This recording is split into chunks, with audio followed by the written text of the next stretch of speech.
see if this works.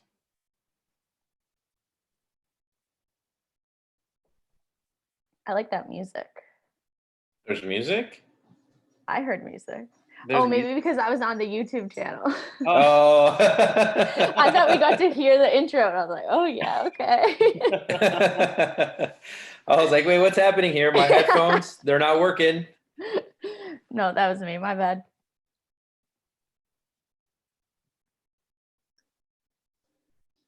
All right. Okay. I think we're live. I think We're we are doing it live. Okay. All right. So hello, everybody. How are we today? Doing all right. You know, hanging in there. Wonderful. Beautiful spring day, and we're all inside. Perfect. Well, Yeah. welcome to another live episode of Voice Podcast. My name is Reed, and I'm joined as always by Danny. Oh, sorry, I've got the YouTube sound on at the same time, and we have our guest Melissa today. Melissa, why don't you introduce yourself? All right. Hi, I'm Melissa.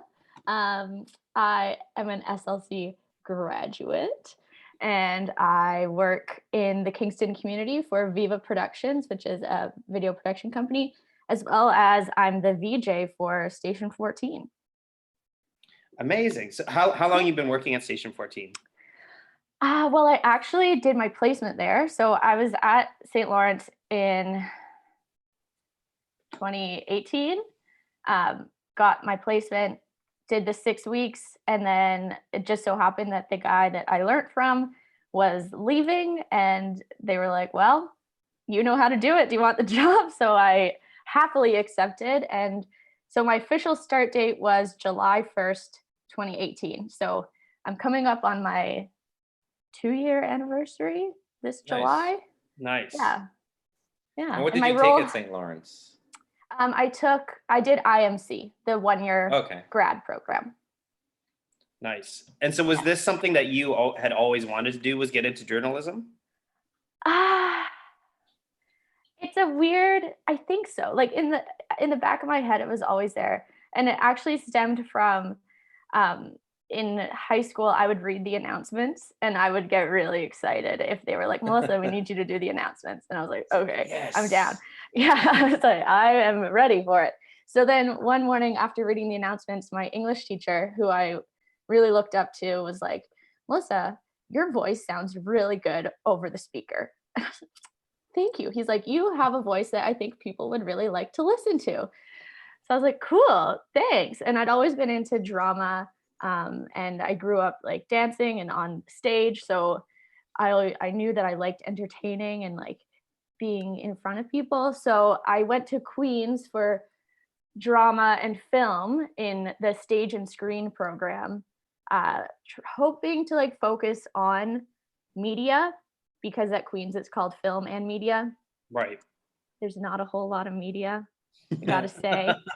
Mostly kind film. of false advertising. Yeah, I watched a lot of weird movies instead. But I got the drama experience.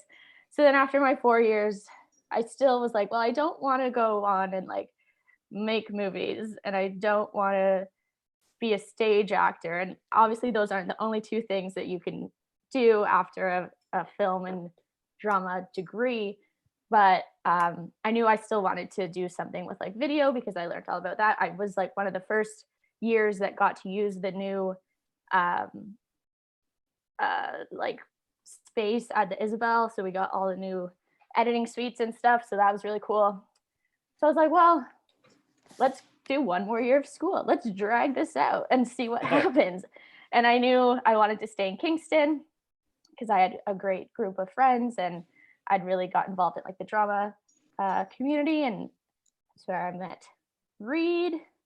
Yeah, so then I was like, well, what can I do that connects all of this? And I knew that like digital marketing and video production had kind of merged as like social media was taking over everything, right? Like if you know a little bit about a camera and use of hashtags, you could do something. So with a little bit more experience, I figured things could work out. And I'd heard about Station 14.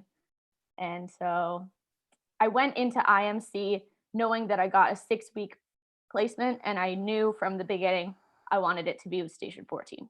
Right. Okay, So- so you knew like kind of what you were going in for already. You had a Yeah. plan and a vision. You made it happen. Yeah. And like it's really lucky, and I really have to thank the program for just having the opportunity to get people like me out into the community and doing those types of things, because it's so hard to just apply and hope to get a job just right out of school. So integrating school and a job, it's amazing. Yeah, that's that is really definitely cool. probably the top quality thing about our program is the fact that you are almost guaranteed a job right after this, like your program is finished, whether it's the first year or the 2 year or the 3 year. Yeah, like Yeah. just having that opportunity, it's awesome. So what is sort of the since Station 14 has sort of moved to online reporting, is that sort of I guess what's the biggest difference other than it being online between other regular news stations? Well, I think it was more about getting it to the people who wanted it immediately. So there's a really quick turnover. A lot of days I would go in, film or set up my interview, film, edit, and have it out before 5 o'clock the same day. So it was a quick turnover, which I'm sure it's the same kind of in the regular TV news, but it's also more accessible to people. Not, I can speak for myself and a lot of my friends. We don't have cable. Like as a Right. student moving out into your own apartment, if I have Netflix and I have internet, I'm not going to pay for a bundle of anything else because everything is now available on your phone or whatever. So that was the biggest thing for the creator, Anthony of Station 14, was just getting it accessible to everyone and making it more about the community.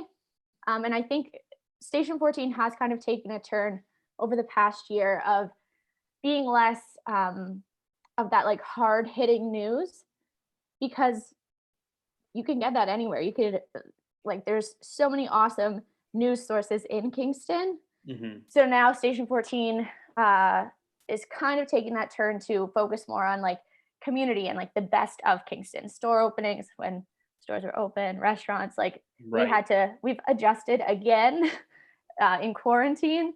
So it'll be exciting when things get back and I can go back out in the field, because I haven't been, just for everyone's safety.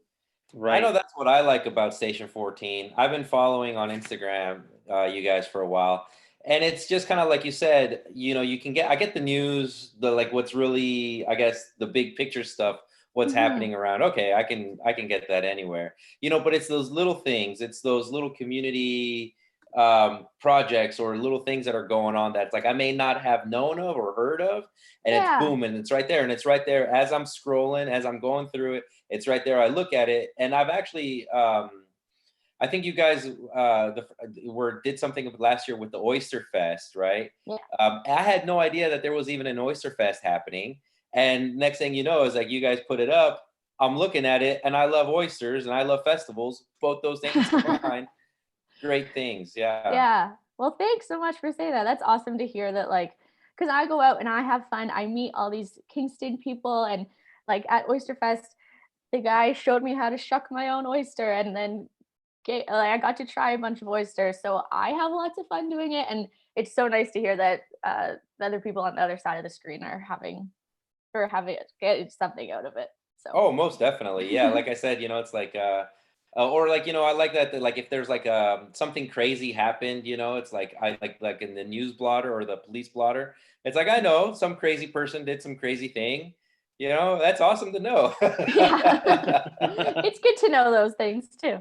Yeah, exactly. Yeah. So Cool. take us back to sort of like the beginning of COVID-19. How did this sort of affect your workspace, and what sort of changed right away for you guys?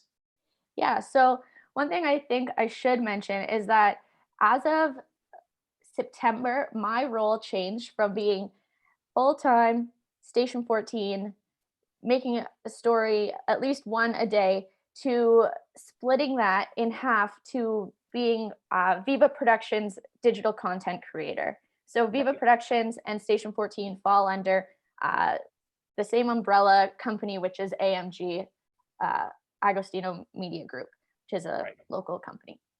So Viva Productions does video production. We've also, once I got on board, because of my experience with IMC, we were able to kind of dabble in that digital marketing space and offer some package with our video clients as well. So if they want some social media management, we can offer that as well. That's great. So I was doing that and splitting my time half and half. So I was also learning how to do like executive producing or assistant directing on our commercial shoots, because we were filming commercials for BMW, Home Hardware, like all those different local companies as well. So with COVID, obviously all of our shoots came to a halt. We were like mid-project for a lot of things. Obviously we can't have our actors out in the space. We can't have more than one camera guy out. So we had to pause that. Station 14, we kind of said, okay, let's not go out into the field anymore. Also, people aren't going to be turning to us for news on COVID, because you do have the big people like Global out there doing their thing and covering all that. So I think it was March 17th. Things like that week was kind of the week that everything changed, right? Yeah. So it was that day that our boss was like, hey, we're a team of 4, 5, like, you know, we're a small team.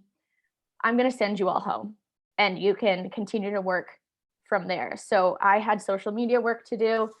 We had some editing to do. People have still reached out for editing work. We do live streaming. So if it's possible to send one guy out, we do that. But mostly it's been at home. And the switch with Station 14 was, you know, like John Krasinski doing his Some Good News. I was really inspired by that. I was like, I don't have the push that John Krasinski has, but I can still share something. So I have made a few posts about good news that's just happening in Kingston. So like it started with one guy sharing a funny squirrel video, and a lot of people got a good laugh out of that, because at the time we were just scrolling and seeing scary numbers about things. And so if I could provide the people of Kingston, like the 15,000 followers we have, if I can put a funny squirrel video on your timeline and make you laugh for 1 second and maybe forget about the scary things that are going on, I'll do it.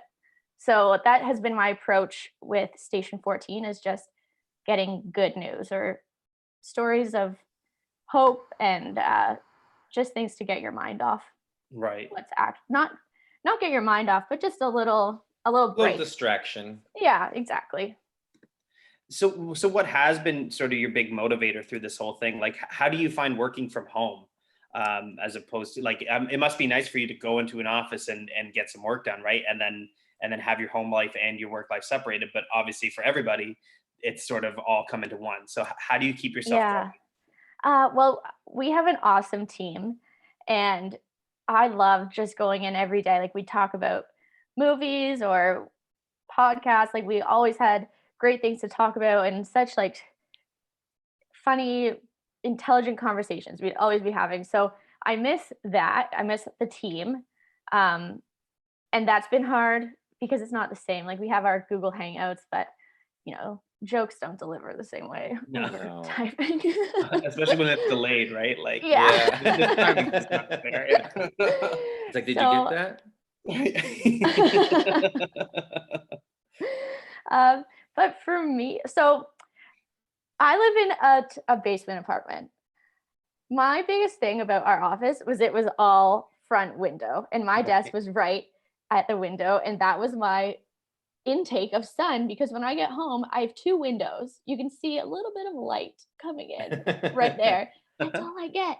So that was the number one thing, was I just felt like I'm literally never leaving this dungeon because I'm not allowed. Yeah. Like, so especially since it was so cold. It was so cold that like you couldn't go like outside to do your work at that time, right? Right. Like I had never been so excited to like get my parka on and go on a walk even though it was freezing. Like, Mhm. I don't usually do that, but I was doing it every day just to get that little bit of outside weather, or like what, sun, just anything that wasn't fluorescent lights that are in my basement right now. Yeah. So that was hard to adjust to. And then just being like alone. Well, my boyfriend was not working. That was hard when he wasn't working, because then he was like completely didn't have a job, whereas I'm still working full time just from home, but he would be at home distracting me. So Yeah. now he's out of the house. He's back. He's back at work. So I find that my work is getting done a little faster, but it definitely took some adjustment. Just finding that routine of actually like getting up when you're supposed to get up, getting Mhm. dressed, just kind of treating it like a normal day, even though your commute is now just 5 steps. It's still, you have to still do it and get there on time and start working. And I find that communicating with the team is also important. Like we have our producers are really good at checking in, just seeing what we're working on, seeing if we need any help. And yeah, I don't know. It's so hard. Uh, I Were miss you the doing team. anything? Yeah, Yeah. I think that's the hard part that I feel like a lot of people are definitely missing, is that like that other people, that interaction, right? Because you're only interacting with people that are in your house, right, or virtual, and it's not the Yeah, same. no. But were you doing anything, or are you still doing any things, kind of like to get yourself ready for the day? It's like, because it's really easy to just get up in your PJs, and go to work, and then just do whatever it is you need to do. So did you, or do you do anything like that? Like, like you do your hair, you do some makeup, put on some nice clothes, like you are going to the office? Or do you just kind of Ah, like, oh, you know what, I'm just gonna, wake up and go to my computer? there are some days that it is still just, you know what, I don't feel like going like from one pair of comfy pants to another pair of comfy pants. I stay in my first pair and I just get to work. Like I make coffee, eat some breakfast, and then get working, like roll out of bed and walk in. But I do find I am a bit more productive when I put, even if it's just like I said, another pair of leggings or track pants, like just something different. Mhm. Brush my hair, brush my teeth. I haven't worn makeup. This video call is like the first time in since 2 months that I've put makeup on. So thank you for giving me that opportunity. It feels nice. It's been a nice break for like your skin and everything, but it also, there's something about feeling a little bit more put together. But yeah, it's just, you can't force yourself every day. Like we have to remember that we're going through something really hard, Mhm. and it's not normal, and it's not, you shouldn't be expected to wake up every day and treat every day like it's normal, because we're not living normal times. Yeah. um and it's okay to take that break. It's okay to say I can't, I need to just indulge in my laziness or my woefulness, and wallow for a bit, because you need to. Yeah. This is so weird. And for everyone, and everyone is feeling it. Yeah. Yeah, and that's that was one of the topics that we brought up in one of our other podcasts. Is there was a sort of a sense in the beginning of like, oh well, since I'm not a frontline worker, I shouldn't have to feel like grief or anything going on because I'm not risking my life right now going out Mhm. interacting with people. But at the end of the day, we're all experiencing this together. Like everyone is hurting in some kind of way, or even if you're Yeah, privileged or not very privileged. Obviously, some people have it worse than others, but we're all dealing with something in some kind of way. So exactly. it is kind of nice to kind of take that time to realize that like there are some problems that you're facing. I want to go. There's a question in the YouTube chat. How did Melissa differentiate herself from the rest of her graduating class to land a great job? What does she recommend to graduates to stand out? Okay, so great question. Um, I I think this is the biggest piece of advice that I got, and it is show them that you're worth it. Like create a space that only you can fill, and then when it comes time for the placement or whatever it is to be over, like, do the work so that when you're leaving, they're like, "Well, no, we now need you." Right.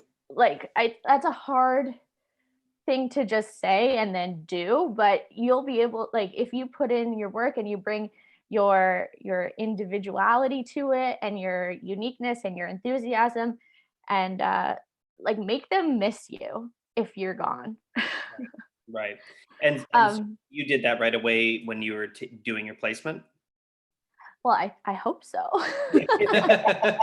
Well, you ended up with the job, so you Yeah. must have done something right. Yeah. Yeah, or they were just like, "Oh, man, this girl's annoying. I guess we should just shut her up and give her the job already." No, they Either weren't like way, that. it They were very worked. nice. Yeah.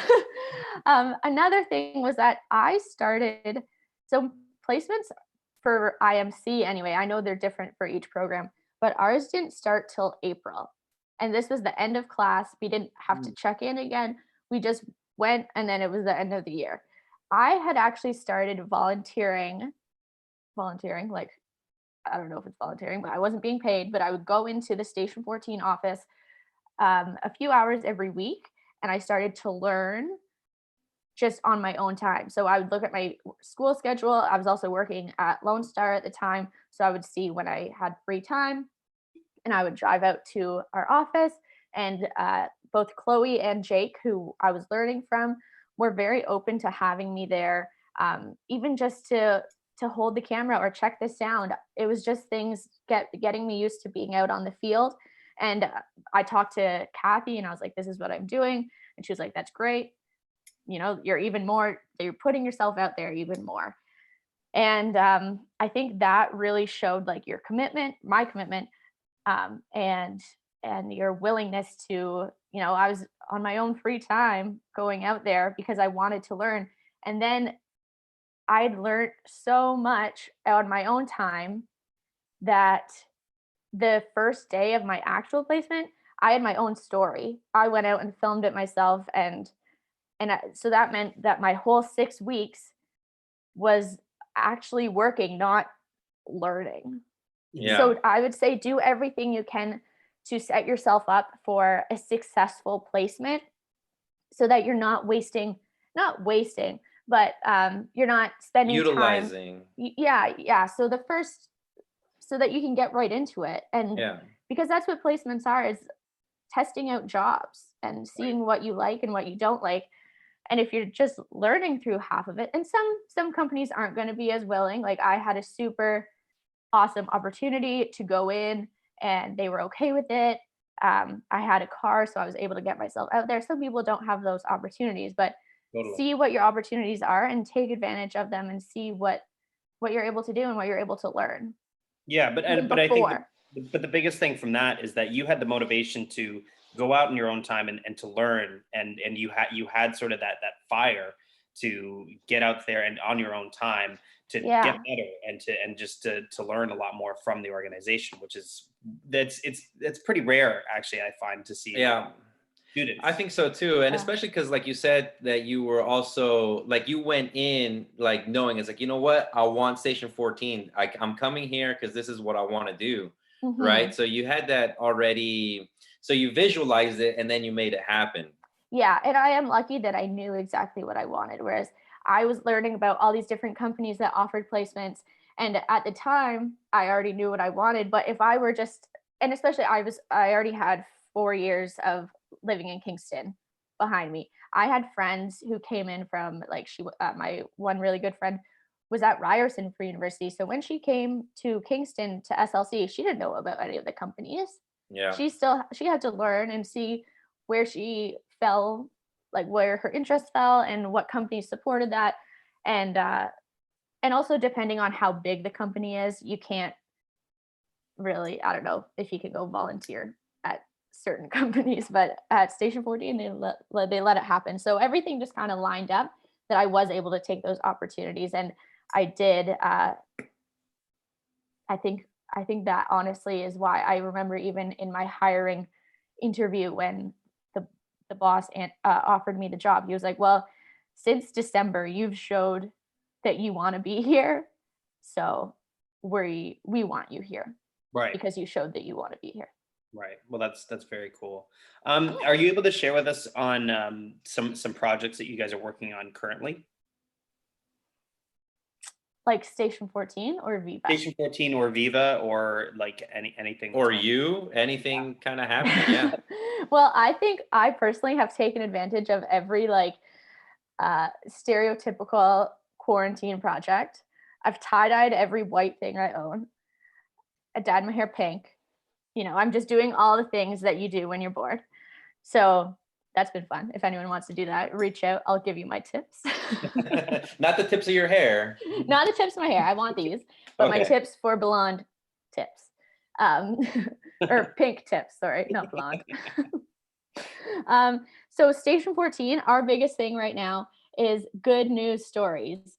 I want to share all the good news. If you had a scare during COVID and you are now on the other side, reach out to me. We can do a call. We can do a Zoom call now that I know how to use Zoom.